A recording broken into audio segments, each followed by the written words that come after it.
Hi, I'm going to start with question 208.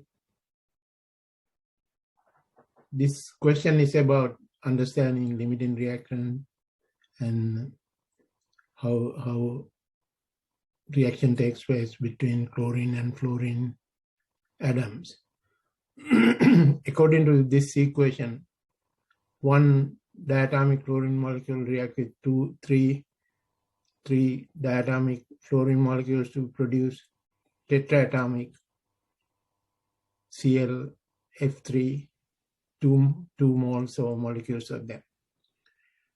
At the beginning of the reaction, you have three fluorine and chlorine diatomic molecules, but according to the equation, reaction ratio 3:1, fluorine 1 to fluorine 3. Only one chlorine atom can react with three fluorine atoms. So therefore, tetraatomic molecules are produced as shown in all the diagrams here, A, B, C, D. But however, there are leftover reactants of chlorine because of the ratio between fluorine and chlorine are 1 to 3. Only two atoms of chlorine can react with three fluorine molecules. Therefore, this reaction container would look like after the reaction as shown in B. Therefore, limiting reactant is fluorine. The excess reagent is chlorine, diatomic chlorine. That's how you interpret these diagrams. Going to 209, it's a different way of showing limiting reactant and how you analyze the initial quantities, reactants, and the final, after the reaction, how much leftover reactants and products are formed. So this equation, nitrogen plus 2 oxygens going to 2 NO2, you start with 5 molecules of NO2, N2, and 12 molecules of oxygen. So as you can see, there's a 1 to 2 ratio. Only one of nitrogen requires 2 oxygens. 5 molecules of nitrogen requires only 10. So only 10 are used oxygen.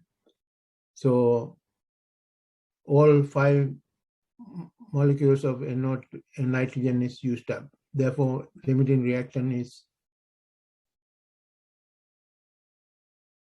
nitrogen. So you use the limiting reactant to calculate the molecules of product NO2. One N2 produce 2 NO2.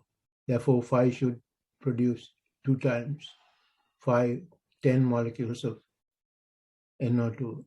So you can calculate number of molecules produced at the end of the reaction as shown in the bottom row.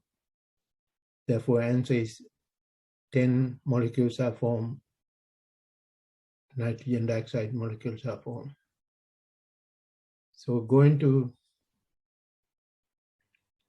210, similar question, calculate the following table using given balance equation and the initial quantities of reactants. S8 plus 12 oxygens going to 8 sulfur trioxide, SO3. You start with 30 molecules of each acid and oxygen. These are the ones you started with. But the reaction takes place in the ratio as shown in the chemical equation. 30 molecules each reactant. However, there are more oxygens in there, 12. Therefore, S8 becomes the limiting reactant. Therefore, out of 30, only 2 molecules are used up because 2 requires 24. So there's not enough oxygen molecules to react with remaining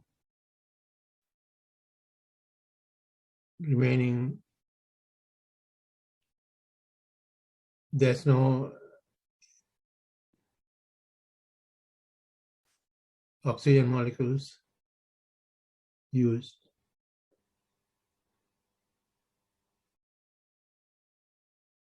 Initially, 30 molecules of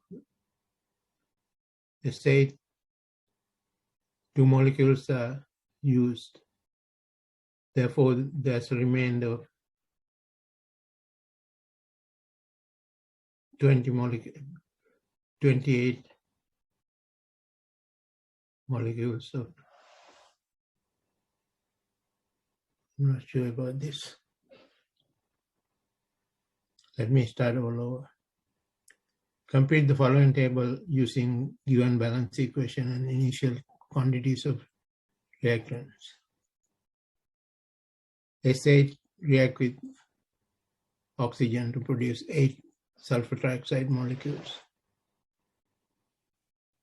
According to this equation, 1 S8 requires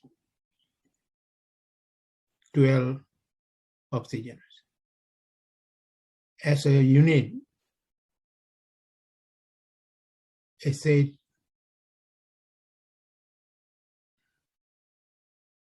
is present in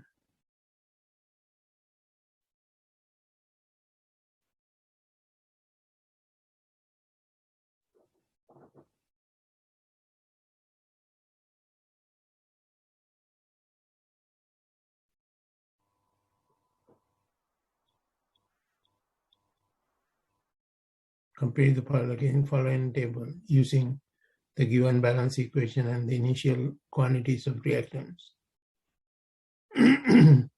Initially, there are 30 molecules of S8 and 30 molecules of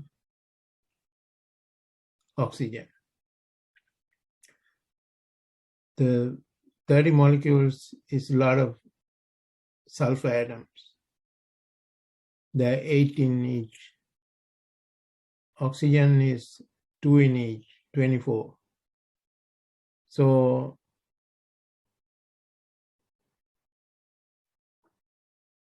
eight requires, out of 30, only 2 molecules of S8 is used up. Therefore, only it can react with 24 molecules of oxygen. So limiting reaction is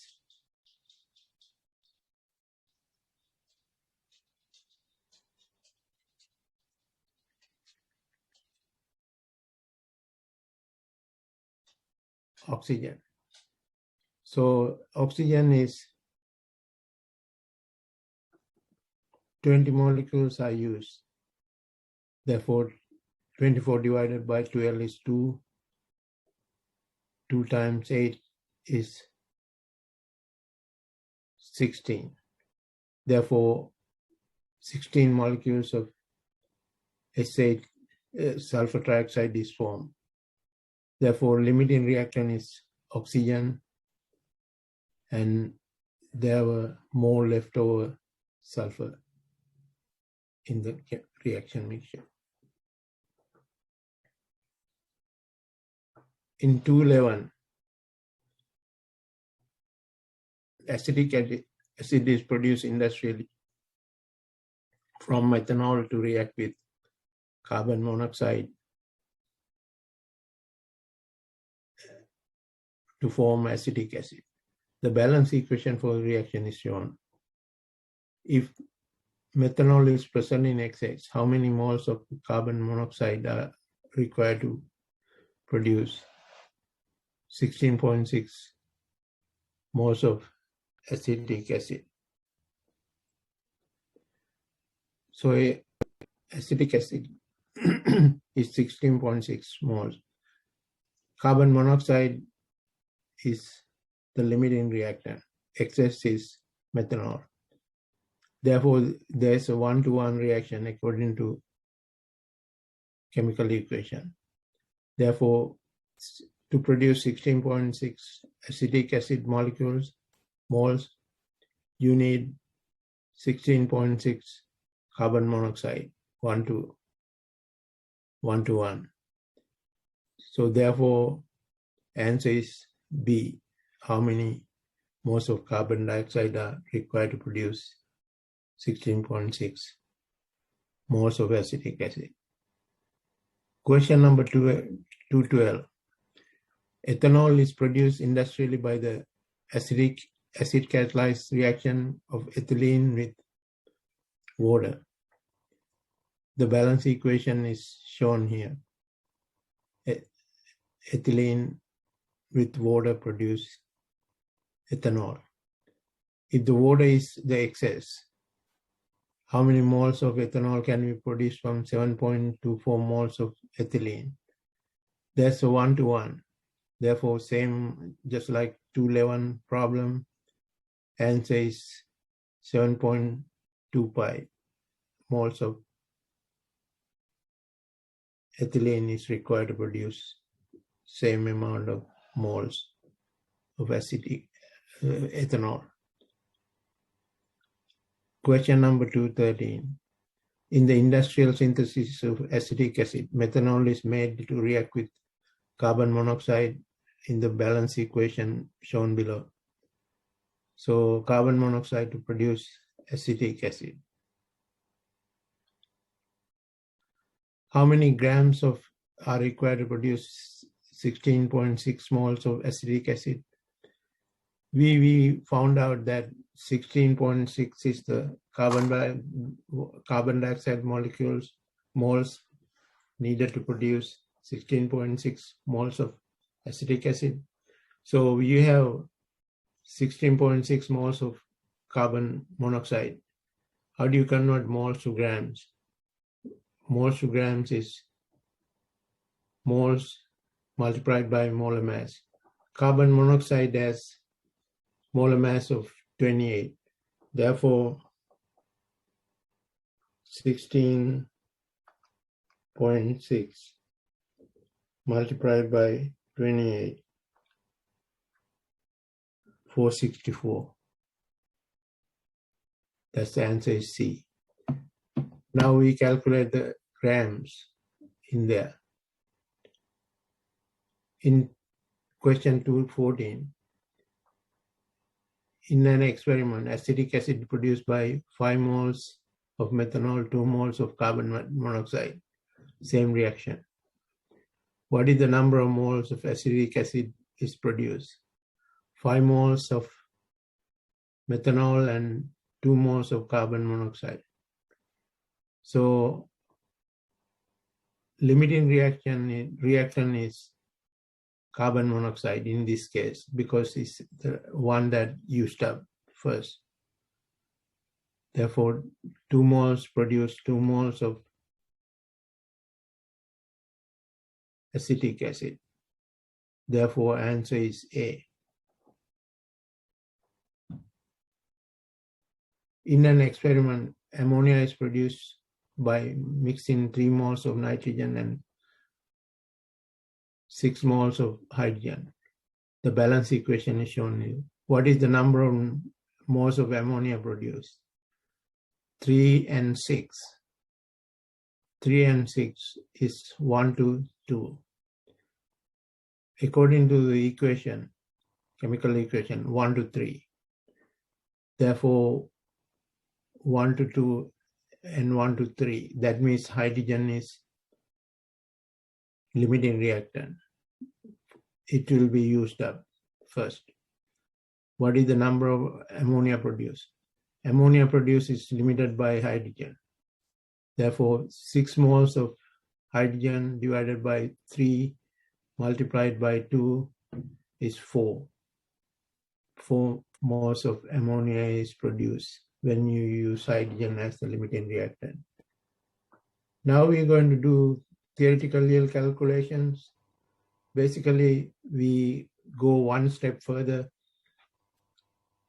We start with moles and go into moles of product in previous questions. But in here, we're going to start from grams, convert them to moles, and then moles to grams back to get the grams of reactants or products. Ethanol is produced industrially by acid catalyzed ethylene. We talked about that before. So if water is present in excess, we always give you a hint about excess reactant. So that means other reactant is the limiting. How many grams of ethanol can we produce? So 7.24 moles of ethylene. So how many grams of ethanol can we? 7.2 was the ethylene. So same 1 to 1. 1 ethylene produce 1 ethanol. So same moles of ethanol is produced. So ethanol is, to get the grams, you have to multiply 7.24 moles by the molar mass of ethanol. Ethanol is 24, molar mass is 24 plus 6 for hydrogen plus 16. That's 46. 46 multiplied by 7.24, that's moles times molar mass. I get 333, rounded off to 34. So this is pretty easy calculations to do. In the industrial synthesis of acetic acid, number 217, methanol is made to react with carbon monoxide. Same questions. Now we are calculating in grams. Theoretical yield is calculated in grams. How many grams of CO are required to produce 49.4 grams of acetic acid? So it's 1 to 1. First, you have to get the moles of acetic acid. The molar mass of acetic acid is 24 plus 32 for the oxygens and 4 for the hydrogen, 4 hydrogen. That's 60.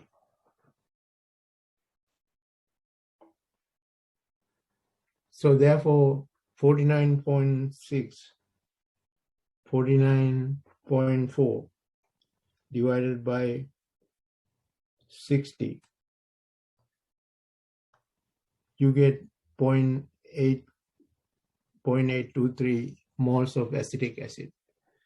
There are same number of moles of carbon monoxide required to produce that many moles of acetic acid. Therefore, how do you get the grams of acetic acid? That same number of moles multiplied by molar mass of carbon monoxide, that's 28. It's multiplied by 28, I get 23.05. Answer is A.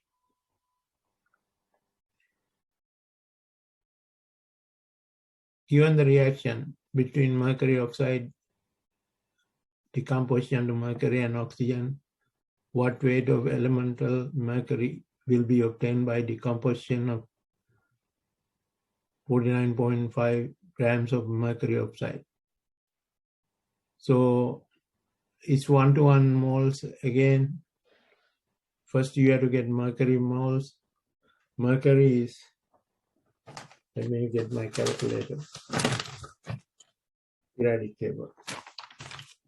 Mercury is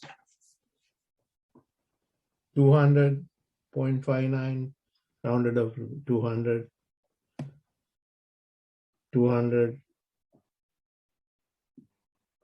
plus 16, 216 molar mass of mercury oxide is 216. So 94 divided by 94.5 divided by 216, I get 0.4375 moles of mercury oxide,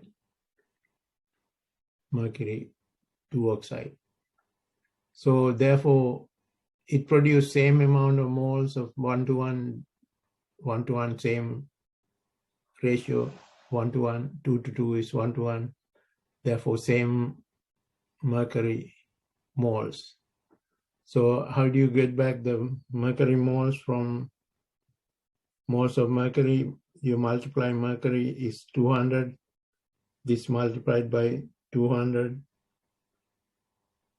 you get 87.5. Answer is C. So you begin to see these are easy calculations. Of 219. Oxygen can be produced from breaking up potassium chloride, heating up to produce potassium chloride and oxygen in one of the experiment. 312 grams of foam. How much KCl is produced?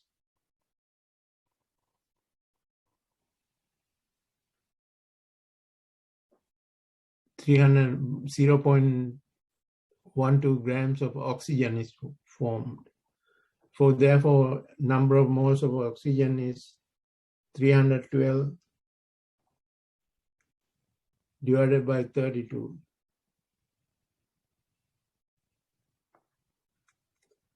I get 0.00975 moles of oxygen.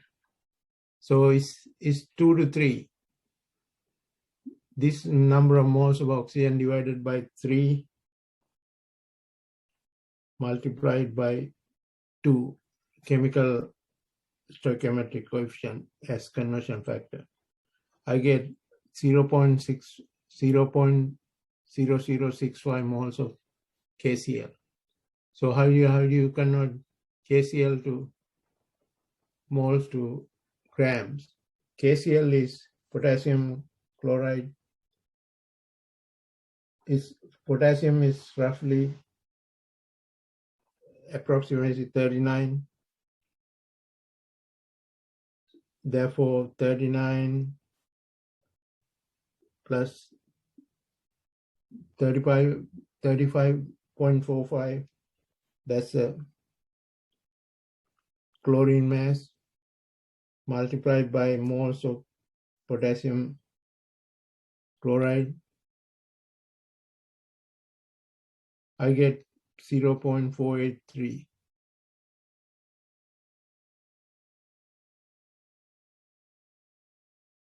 A is the correct answer.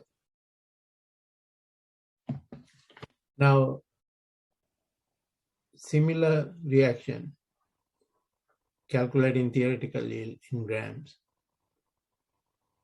Lime is produced by decomposition of calcium carbonate under heat. What weight of calcium oxide is obtained by burning 38.7 grams of calcium carbonate. So first we have to get the calcium carbonate molar mass. Molar mass is, calcium is 40 plus 12 for the carbon plus 36, 16 times 3 is 100.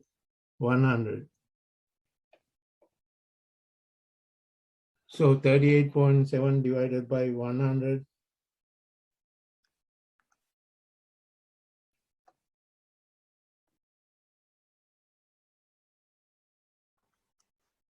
I get 0.387 calcium carbonate. So this is the one-to-one reaction. Therefore, now this same number of moles of calcium oxide obtained from one-to-one reaction. To get to grams, you have to multiply calcium oxide formula mass. Calcium oxide is 40 plus 16 multiplied by number of moles, 0.387. I get 21.67. That's answer C, rounded off.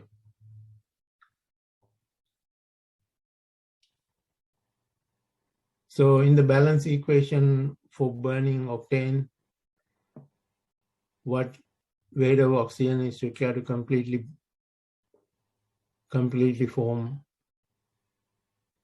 burn 19.8 grams of octane. So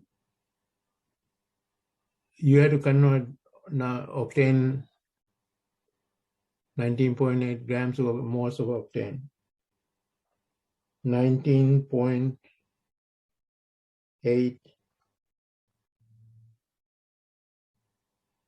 divided by molar mass of octane, C8H18, 12 times 8 plus 18 for the hydrogen. So I get 0.173 moles of octane.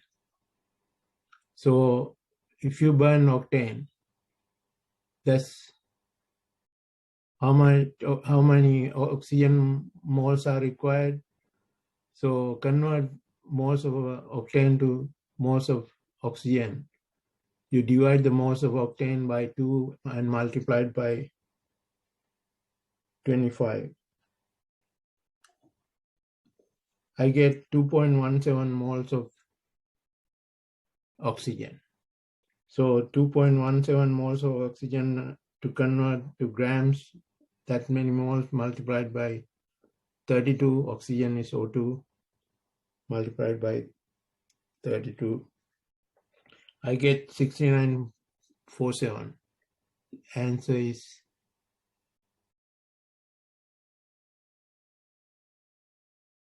C, 69.5. The balance equation for octane is given. Now you start with what weight of water is produced by burning same amount of octane. So we did the calculation. The octane is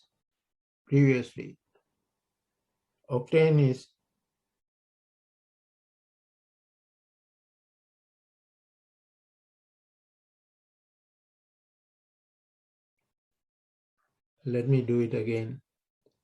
How much octane? 19.8. 19.8 divided by how many octane molecules?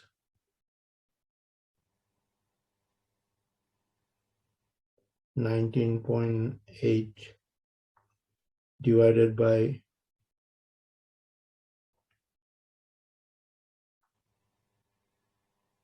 12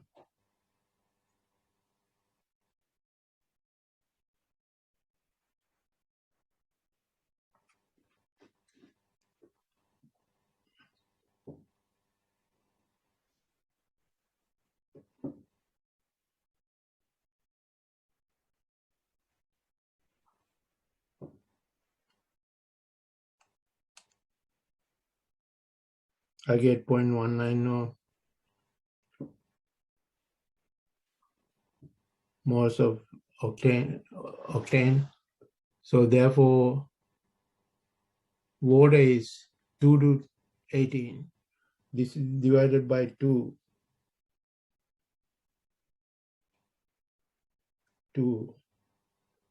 multiplied by 18 is the number of moles of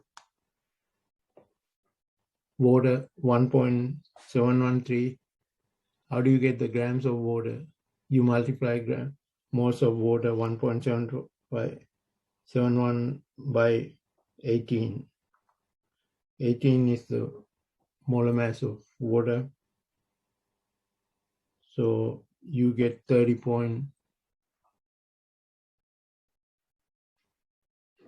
close to 28. I may have done a mistake on calculation of molar mass of octane.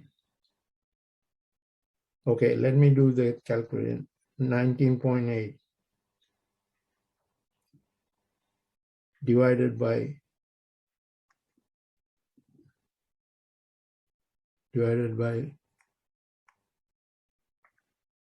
12 times 8 plus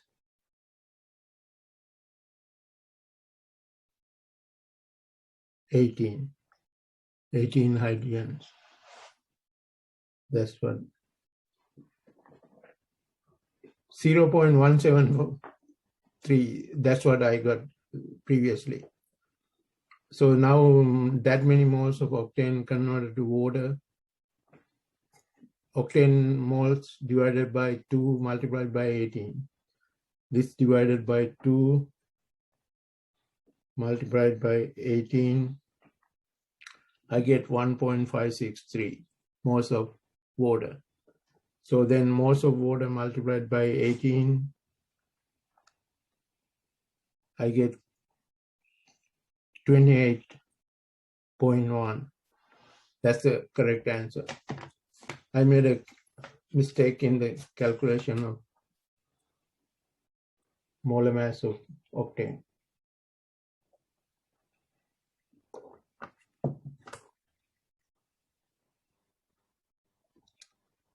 So we can do this similar calculation with grams of methanol from 40.27 grams of ethylene. So you get the ethylene moles by dividing 42.7 by molar mass of ethylene. And that's 1:1. So multiplied by molar mass of ethanol, you get the answer. So similar reactions are given here. This one is moles are given. You don't have to convert the mercury oxide, mercury 2 oxide moles is given. 2:1. So then that's multiplied by 200. 0.125 multiplied by 200. 0.125.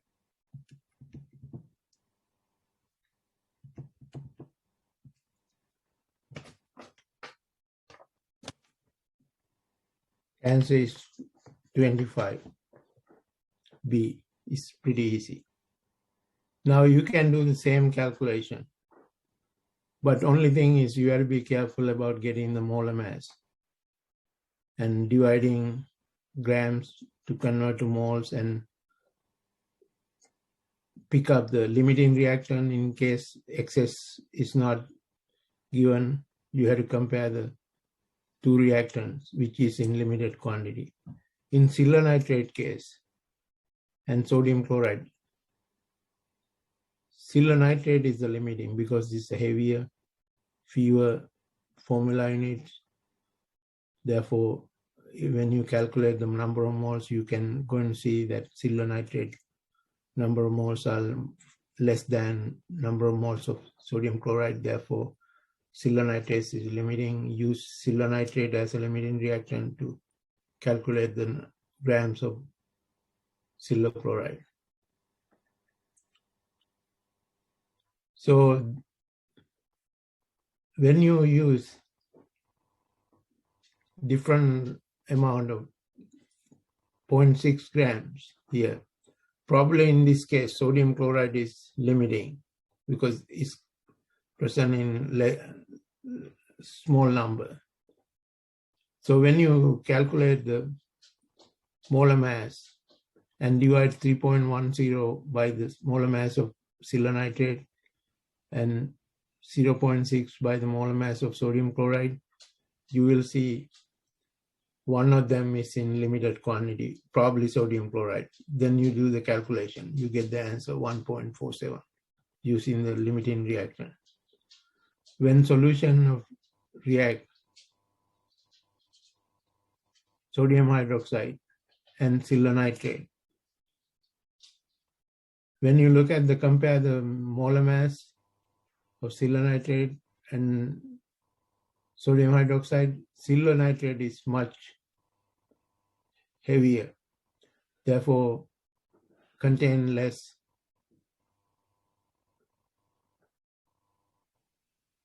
particles of silver nitrate formula units.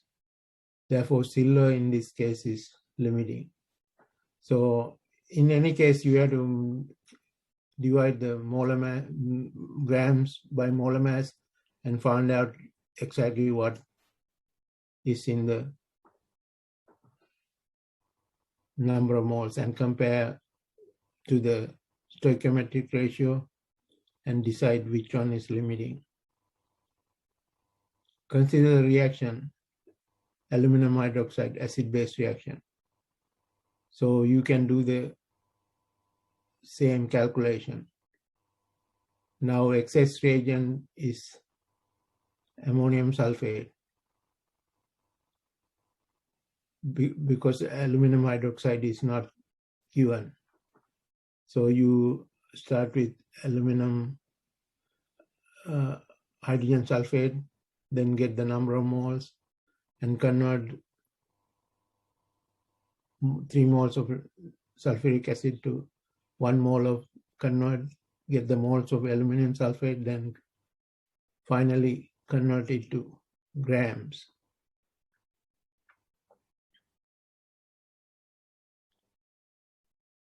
So anyway, theoretical yield calculations are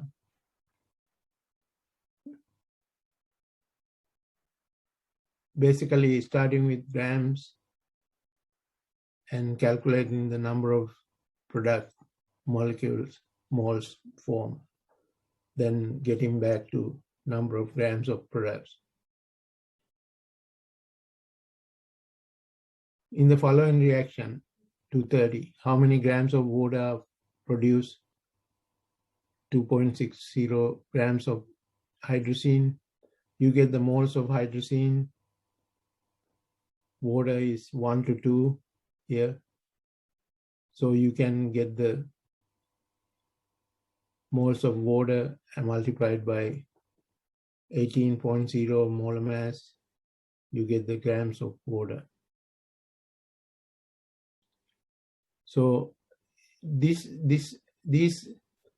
stoichiometric calculation of theoretical yield applies to any kind of reaction. It could be acid-base, precipitation, oxidation, reduction, etc.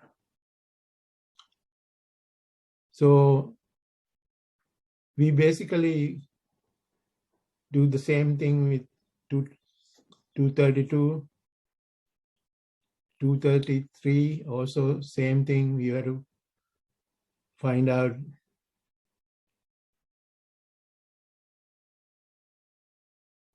starting with grams. You have to find out moles of sulfuric acid in 233 and moles of sodium hydroxide, also grams. So in this case, sodium hydroxide is heavier, therefore it could be limiting reactant. You have to calculate the number of moles and compare 1 to 2, okay, and do the calculation. The point I'm trying to make is, first you have to convert grams to moles of the reactant, then compare the stoichiometric ratio and decide which one is limiting. Then do the conversion of moles to product moles, then product moles to grams by multiplying molar mass. That will be the theoretical yield in grams. Theoretical yield is calculated in these reactions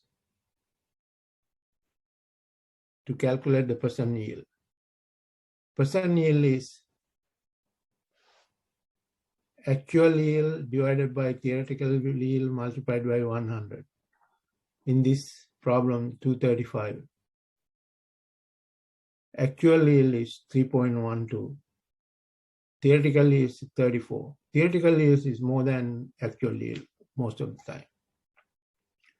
Therefore,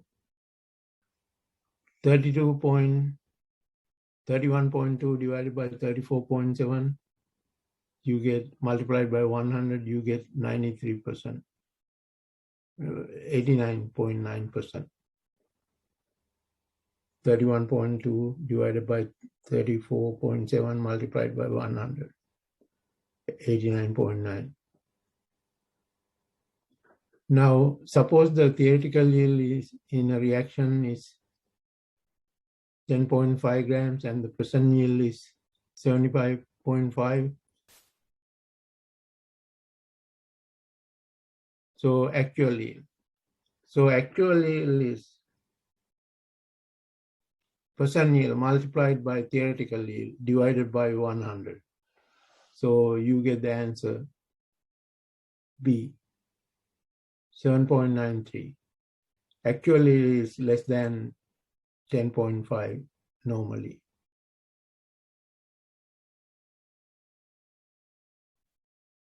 10.5, all are higher than that. So B is the answer. So you can also calculate percent yield given the actual yield for equation problem 237. You calculate the moles of diethyl ether, moles of ethanol, 46 grams of ethanol, then convert it to diethyl ether, get the theoretical yield. Theoretical yield will be higher. I think I did the calculation, it was about 37. 34.7 divided by 37 multiplied by 100, it gives 93%. So you can calculate theoretical yield and actual yield. And actual yield divided by theoretical yield multiplied by 100 is the percent yield. Aspirin was percent yield is 94.3. If the actual yield is, that's a similar question what we gone over. Percent yield multiplied by theoretical yield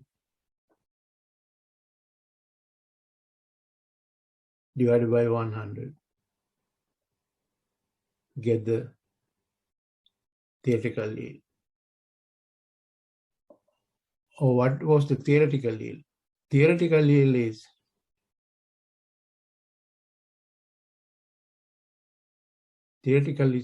at the bottom. Actual yield divided by percent yield multiplied by 100.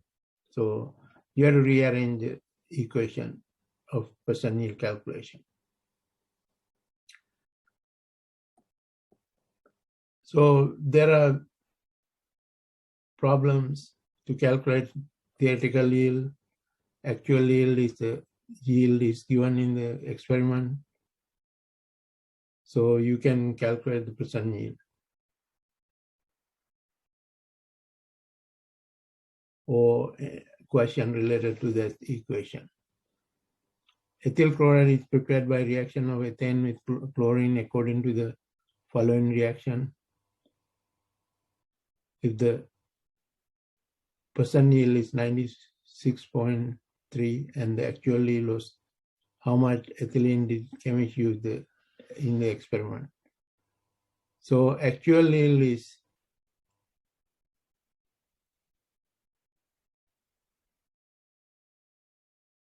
percent yield is 96.3.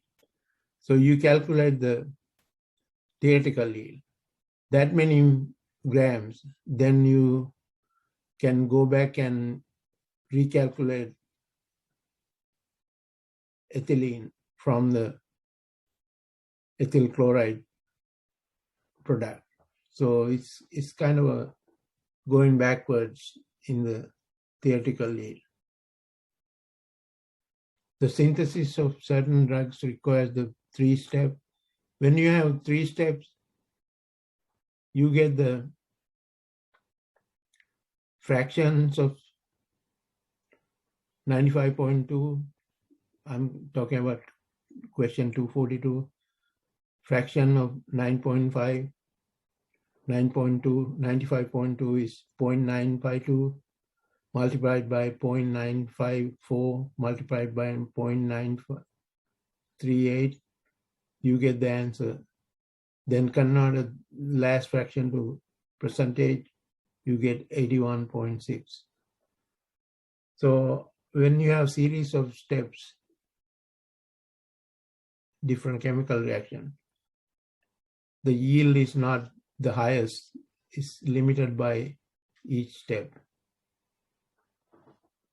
So again, same question.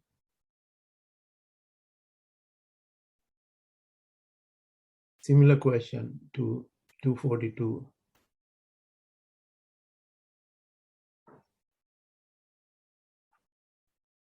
So again, this is the percent yield calculation. You have to calculate the theoretical yield.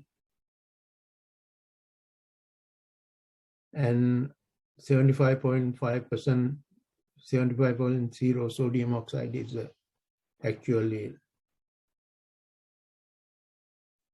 Number 245, if a synthesis has 4 steps, so you have to have 0.75, 0.75, 0.75, 0.75, and convert it back to 100.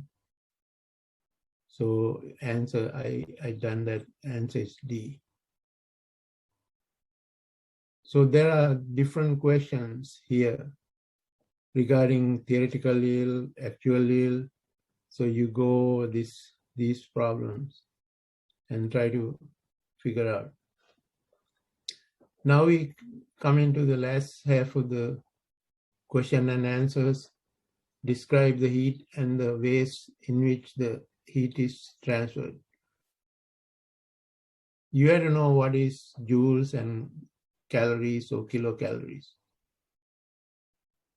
How many joules are in a 1 kilocalorie? 4.184. So we use joules in SI units. To calculate the heat absorbed by a object or certain mass of object, heat absorbed is equal to specific heat times mass times temperature drop. So then you can plug in the equation, the values. Final initially is 5. So temperature difference is final minus initial. Heat absorbed is equal to specific heat times mass times delta T, change in temperature. Delta T is final minus initial. So when you do that calculation, you get the answer C. So again, similar calculation. Delta T is 30 here in 256. 500 grams heat is given 2,000 calories.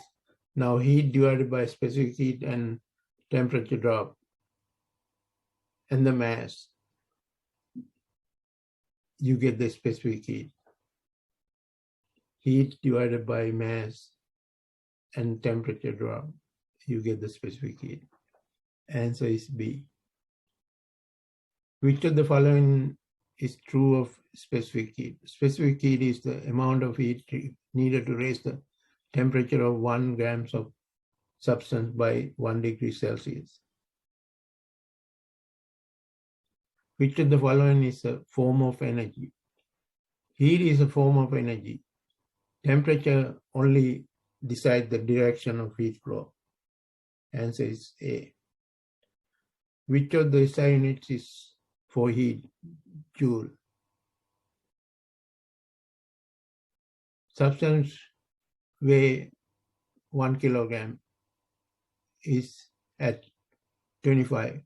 Heat is added to it, absorbed 11,000. The final temperature. So you can calculate using the equation. Similar equations. 261 is same. Heat over reaction. So there are several fuel used in burners. Natural gas is one of them, propane and butane. Lighters use. These are all combustion reaction of hydrocarbon. All these statements are correct. Reaction are classified as combustion reaction. Reaction are classified as redox reaction. Combustion reaction are redox reaction. The reaction are classified by exothermic. Hydrocarbon combustion is always exothermic. Which of the following is true? An endothermic reaction is one of that gives off heat. That's true. And endothermic, oh, that's wrong. Endothermic reaction is one that gives off absorb. An endothermic reaction is one that heat absorb heat. That's correct. That's the correct answer. An endothermic reaction is one that gives off heat and absorb heat. You cannot have both. An endothermic reaction is one that neither gives off. So absorb heat is the endothermic. Which one of the following is true for all combustion reaction? There are some of the combustion, hydrocarbon combustions are exothermic, but some more are not. So they are not always endothermic. Some are exothermic, mostly exothermic. Then they always produce carbon dioxide. Some of the combustion reactions are like sulfur burning in oxygen. It's a combustion, but doesn't produce carbon dioxide. Which of the following is true of all combustion reactions? They are always exothermic. Almost, always. So to calculate the heat produced by burning 1 mole of propane, thermochemical equation says 531 kilocalories of heat, 1 mole. How many heat is absorbed by combustion of 2.0 moles of propane? So 531 multiplied by 1.20, answer is C. So this is like a stoichiometric calculation for heat release. So you get the moles of 4.40, 1 mole of produce 531. For 4.40, you get the number of moles, then multiplied by 531, you get the answer. Metabolism is one of the most, in metabolism, 1 mole of glucose release 670 kilocalories. How much heat is by combustion of 0.3 moles of glucose. 670 multiplied by 0.3, you get the B.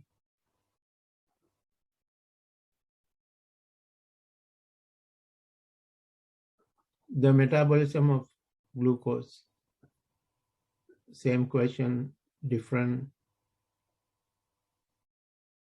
release of 6.7, 10 to the 2 kilocalories. 50 grams of glucose, how much heat produced? 50 divided by 80 multiplied by 6.7, 10 to the 2, you get the answer.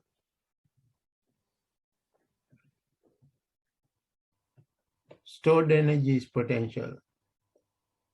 Energy of motion is called kinetic. Light energy is called radiant energy. Energy of moving part is mechanical. Heat energy is called thermal.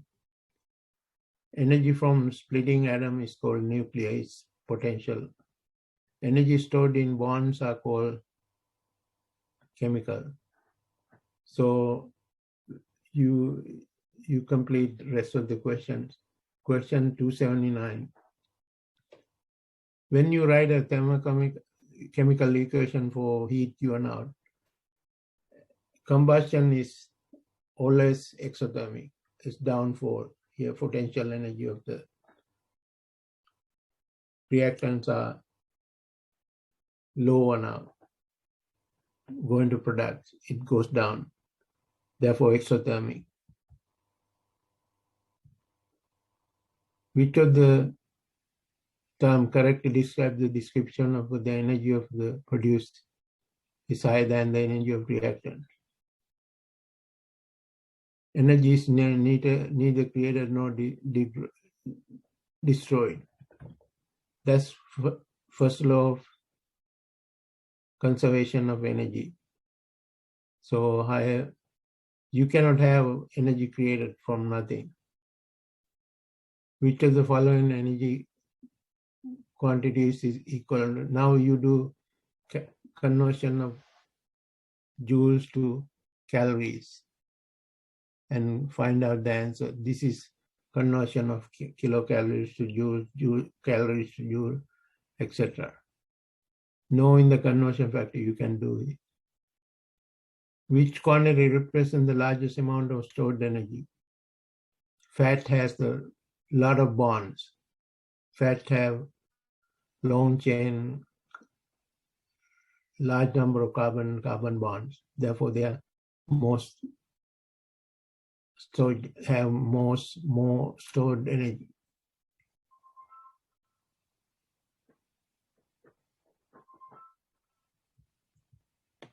Peanut butter, you can calculate. So now I am almost done here. Okay, you go through the rest of it.